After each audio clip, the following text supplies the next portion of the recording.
Conclusion. Facebook marketing is a lot of fun because there are a lot of things to discover, but it can also get very expensive if you don't know what you're doing.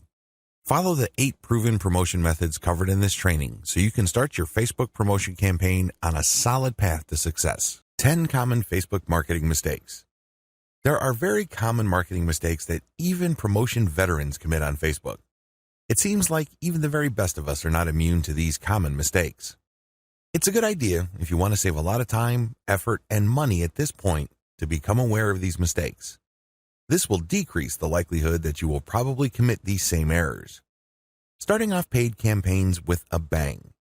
Do not start off your paid campaigns with a bang. Start with a free campaign first. Build your audience organically. Get some consumer intelligence. Then you should have the information you need to put together an experimental paid marketing campaign. Start low and slow. The worst thing you can do is to jump in with a massive budget and absolutely no clue. Starting a paid campaign with an immature page. If your page is very new or there's really not that much engagement yet, you might want to hold off on a paid campaign. You simply don't have enough target audience profiling information to base a successful paid campaign on. Using mass content posters with discovery tools. Many marketers use some sort of one-size-fits-all mass promotions tool for Facebook. They would discover all sorts of Facebook groups and pages, and then they would use this tool to spam those areas. Don't do that. You're not doing your brand any favors when you do that. All you're really doing is you're spamming. It's only a matter of time until you get banned. Promoting direct affiliate links or direct sales page links.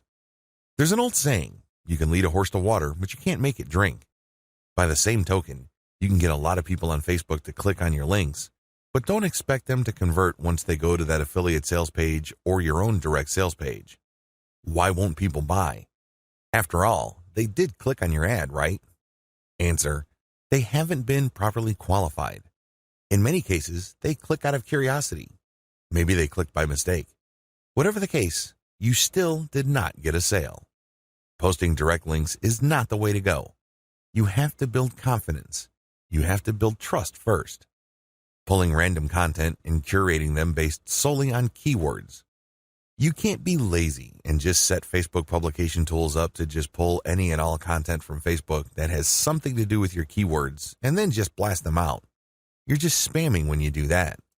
You have to be very deliberate and careful regarding the kind of content, whether curated or not, that you will associate with your brand. Rotating and republishing the same content over and over again. Have you ever gone to a Facebook page and it seems like all the content got reposted over and over again within the same day?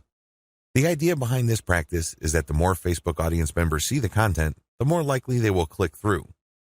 It looks like you're just spamming your page fans over and over again. Don't be surprised if they unlike your page. Wholesale optimization of ads.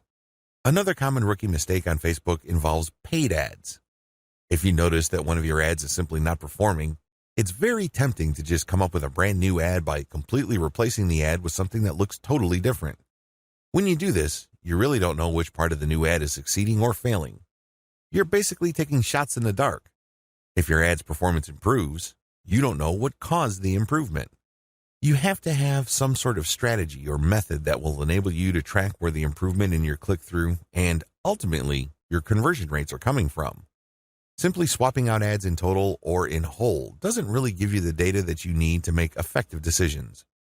Copy and paste competitor ad strategy. Some marketers are so lazy that they would just look at their competitors and essentially just copy their ads.